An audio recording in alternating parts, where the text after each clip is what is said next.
Olá, hoje é 15 de setembro de 2023. Eu sou o professor Daniel e este é o 268º podcast do ano de 2023.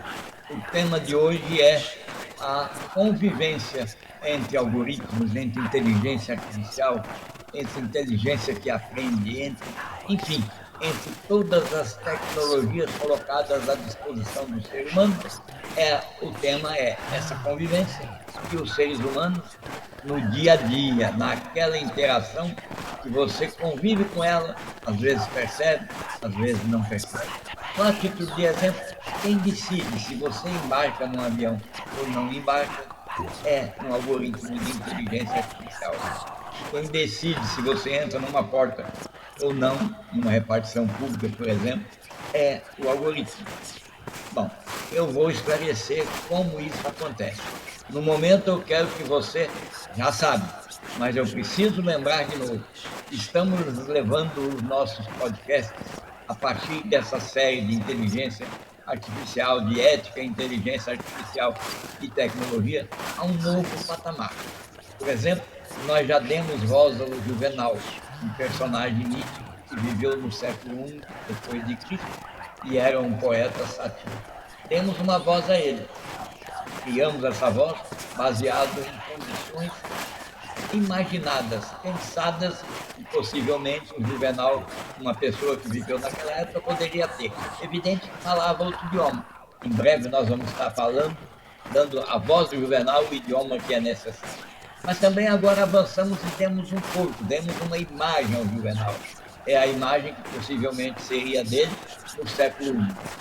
Isso tudo foi criado com algoritmo. É claro que esses insights estão à disposição para enriquecer a sua capacidade de memorização. Se falar em memorização, você vai perceber, de maneira sutil, alguns algoritmos de ASMR. São aqueles sussurros, aqueles sons que nos fazem lembrar de algo que nos arrepia. O urro de um leão, por exemplo, faz a gente arrepiar de acordo com o ambiente que tiver. Um sussurro da mesma forma, um som de mastigação próximo ao almoço. Esse som é gravíssimo, porque ele logo acorda toda a nossa biologia para salivar e querer alimentar. Tudo isso é resultado e já está integrado nos podcasts que você está a escutar. Entretanto, é preciso lembrar que a inteligência artificial, os algoritmos, são criações humanas, uma extensão das nossas capacidades e, inevitavelmente, levam junto as nossas falhas, os nossos preconceitos e, com certeza, as nossas escolhas. Portanto, você já sabe, não custa lembrar, sempre um pouco de preocupação com isso que você recebe, principalmente quando vem de um indivíduo como eu, é importante. E quando vem de uma sociedade que escolhe colocar numa via pública uma câmera, que escolhe colocar uma via pública, num ambiente público, com uma câmera que é capaz de medir as suas emoções. Isso é possível. Pense você. Então, nós, quando estamos em via pública, nós queremos evitar os riscos que o algoritmo provocado, criado pelas nossas extensões emocionais, as nossas personalidades, possam carregar. Portanto, é bom lembrar sempre a qualidade das nossas decisões, das decisões tomadas por sistemas de inteligência artificial, sempre serão mais igualitárias ou não, sempre serão extensões, reflexos dos nossos pensamentos. Cada medida que tomamos, que adotamos para tornar uma IA mais ética, mais justa, é um passo em direção a uma melhor compreensão. Cada medida que você toma, cada escuta que você ouve aqui, é uma medida para você entender e compreender e fazer inferências sobre a participação da IA no dia a dia. Nos nossos próximos 5 ou 6 podcasts, eu vou falar sobre todas as questões, todos os momentos em que as inteligências estão presentes no nosso dia a dia. Eu vou descrever, por exemplo, quem falou sobre isso a primeira vez. Será que foi lá aquele indivíduo que escreveu o Mundo Conectado, aquele indivíduo que escreveu a mensagem, um livro famoso que descrevia a sociedade distópica de hoje. Vamos ouvir e vamos ver isso. Vou falar sobre como as pessoas podem ter participação para tirar o melhor das interações, como mitigar os danos. Vou falar ainda nos próximos podcasts sobre como a IA ela intervém e ela está presente no nosso mercado de trabalho, não só fazendo máquinas, robotizando sistemas produtivos, mas ela está presente, por exemplo, na hora que o algoritmo de escolha de candidatos ou candidatos privilegia mais uma etnia, mais uma questão de participações voluntárias, mais de questões participativas pelo biotipo. E se você é lombroso na prática, aqueles que são graduados em Direito vão lembrar, lombroso na prática. Eu vou explicar também como isso se dá na sustentabilidade. Como, por exemplo, uma comporta de uma represa vai ser fechada ou aberta em razão da medição da qualidade da água que ali está. Por quê? Decisão é extremamente técnica, é uma decisão que leva em consideração que se ela libera água, ela vai inundar a região. Se ela não libera, ela vai estar mantendo a água contaminada. Como nós vamos fazer com isso? Nós vamos falar também sobre a discriminação. Quando se falou nesse tema pela primeira vez, como as inteligências artificiais estão prontas para filtrar a discriminação. E vou falar no último podcast sobre IA. O que é a IA? Pensa bem, quem falou sobre isso a primeira vez? Que circunstância foi? Nós conhecemos alguns exemplos? Qual é a participação da IA na vida pessoal e na vida profissional, na vida dos artistas? Quando foi que foi leiloada a primeira obra de arte criada 100% por inteligência artificial? Quem pertenceu? Ela foi leiloada por quase $500 milhões. Mas a quem pertence o dinheiro? Como que foi isso? Nós vamos conhecer tudo isso nos próximos podcasts. Eles estão imperdíveis e eu espero que você se sensibilize para acompanhar, porque lembre-se, mais uma vez, todas as decisões tomadas por algoritmos de inteligência artificial são reflexos dos nossos próprios pensamentos, das nossas próprias decisões, das nossas próprias personalidades. Um abraço e espero você nos acompanhando. Até o próximo. Fique com a paz e bem.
I saw yesterday as Madeshi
Don't tell